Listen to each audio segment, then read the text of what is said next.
अस्सलाम वालेकुम दोस्तों। आज का पहला जुमला जो हम इंग्लिश में सीखेंगे वो ये है, बाहर बहुत अंधेरा है। It's very dark outside. It's very dark outside.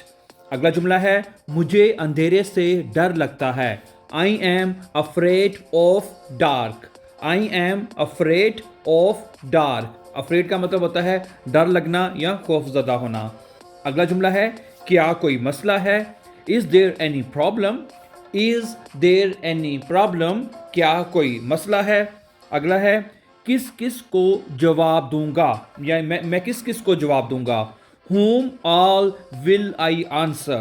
whom all will I answer। मैं किस किस को जवाब दूंगा।